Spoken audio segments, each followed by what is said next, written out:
Howie doesn't have the most talented roster in the league, but you know what he does have? The deepest, as I said. And I'll hold to that.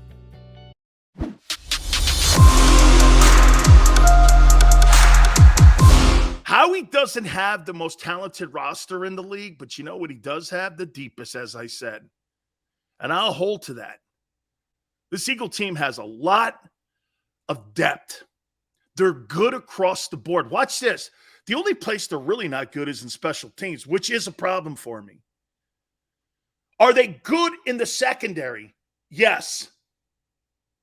I wouldn't say they're great. I would say they're good. Safeties, corners, it's a group. I would say they're very good. Huge uptake from last year. Their linebacking core, I would say it's good. And it's better than solid. I think it goes like this: poor, bad, average, solid, very good, spectacular. Okay? And I would say this. I would say the linebacking core right now is good. The D-line, I think it's got potential to be very good. Right now, I'm going to say right now, good. And almost very good. Remember something. This unit a year ago was one of the worst sack performing units in the entire league. You can't use the ifs again and say they're going to be better just because you added Hassan Reddick. They got to go out and deliver the mail. You can't be, you know what the big problem we're having here with the Eagle fans? Don't be paper champions. Don't be paper champions. Talking about your football team being a championship caliber team when it's only on paper right now. That's paper champions. Let's see it going out there, especially in this Jets game. I'll tell you a little bit later on in the show what I'm going to be looking for in that exhibition game. But for me, again, this is a very, very good roster with a lot of ifs.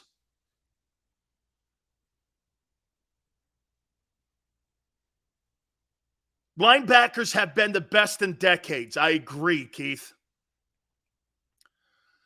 Booza says sacks are overrated, Sills. I agree. Pressure on the quarterback, moving him around in the pocket, setting the edges. Okay?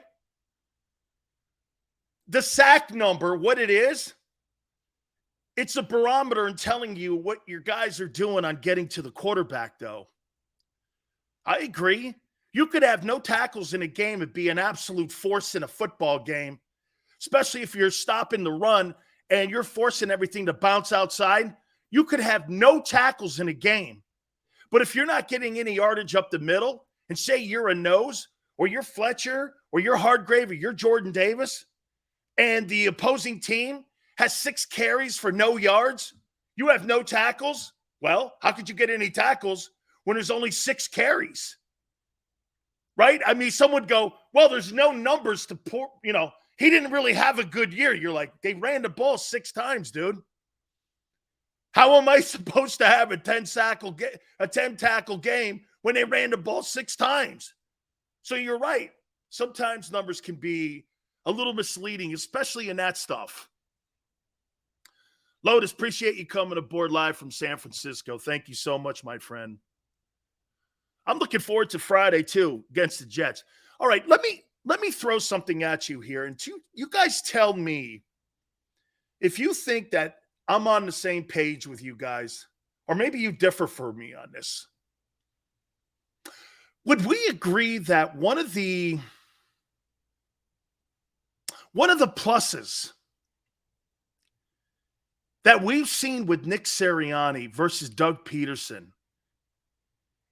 and how it's been an upgrade with Nick Sirianni over Doug Pederson, has been this? Tell me if you agree or disagree.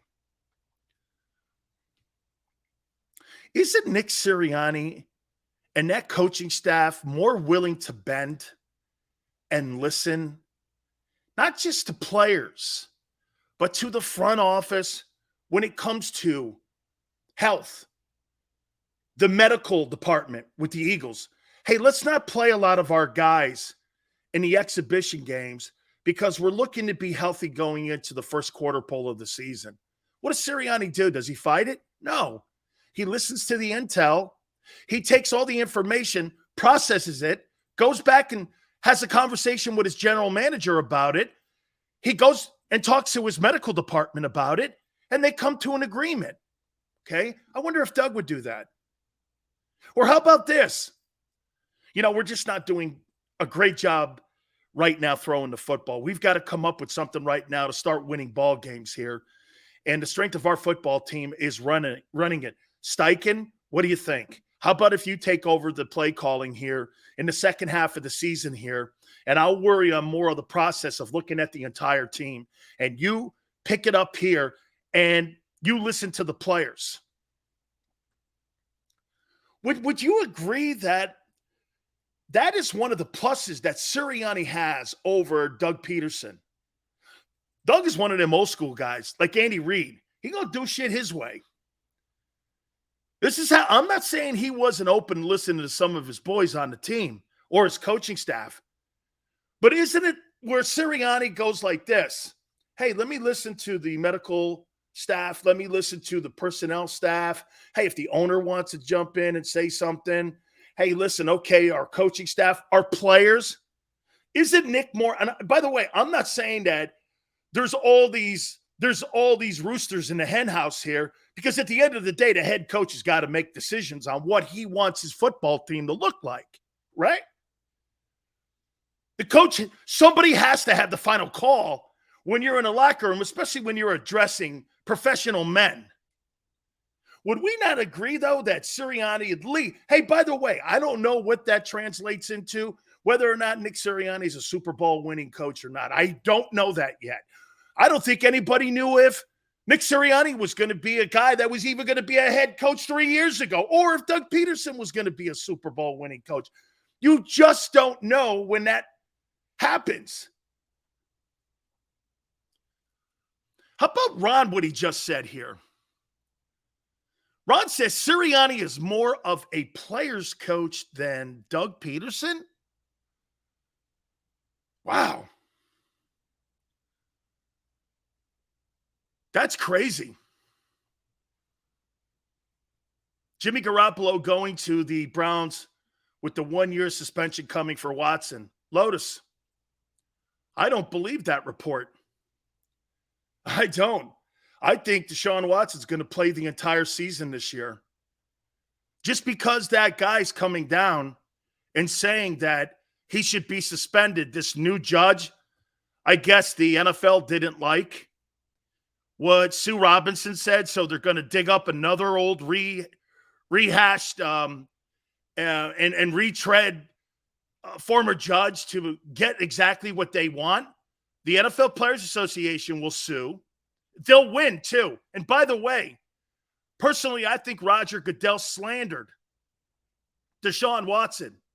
Even Pro Football Focus and even Pro Football Talk, Mike Florio, believes that the NFL slandered Deshaun Watson. A court of law, a United States grand jury, 2 of them, could not find evidence against Deshaun Watson.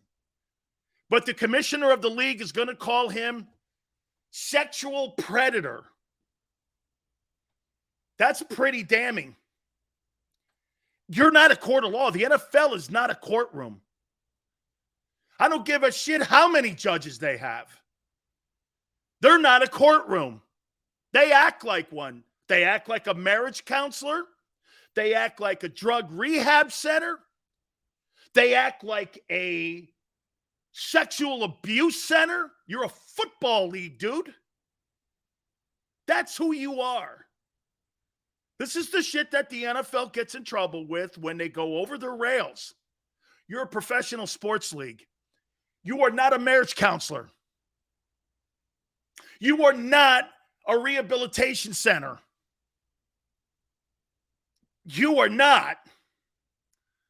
But the league thinks they can act like that because they go by the winds of social media. All right. Let's bring it back to where we're going here, though, today.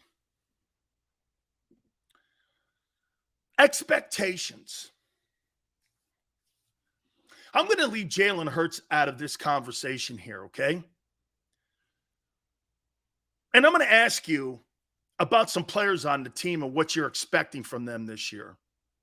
What do you think this player should give the Eagles this year? What are you expecting? And then I'll follow up with what my expectations are. Hassan Reddick, let's start there. What's your expectations with Hassan Reddick? What do you see his importance and what do you see his production being this year for this Eagle team? And if we're hoping that this Eagle team is a top 10 unit overall, what are your expectations for him? Keith says 10 sacks, 12 sacks, 3 forced fumbles. How comfortable with Nick's relationship? And I believe it's solid. I do, Flex. Thank you very much. At least 10 sacks. Jesse says 12 sacks. Here's my expectations. By the way, I got a list of guys here. So we're going to go down this list here of what my expectations are. Flex says 8.5 sacks. Michael says 11 and 6. Staying with that, 8 sacks causing havoc. Are all these the new guys? No, I'm just throwing random guys out here who I think are going to be contributors to this Eagles' success this year. For me, I think Hassan Reddick, to me, I don't want to see Hassan Reddick on first and second down. I want to see Hassan Reddick in game situations. And when I say that, guys, do you know that the majority of the time, most defenses, at least 70% of the time, have their third down personnel in today's NFL. So out of 10 plays, he may not be on the field 2 of them or 3 of them. That's okay.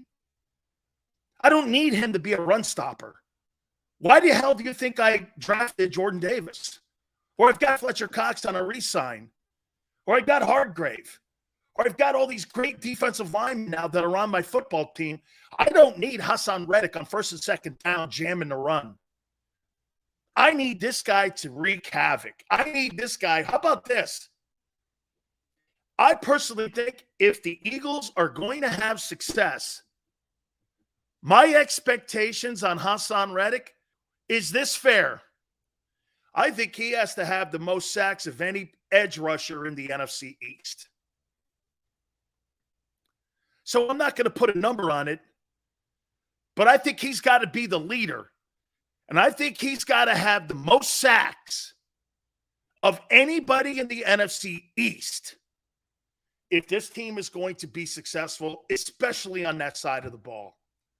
Now, remember, you got Chase Young in Washington, Michael Parsons in Dallas. You got some pretty talented people. That's pretty talented people. Okay? All right.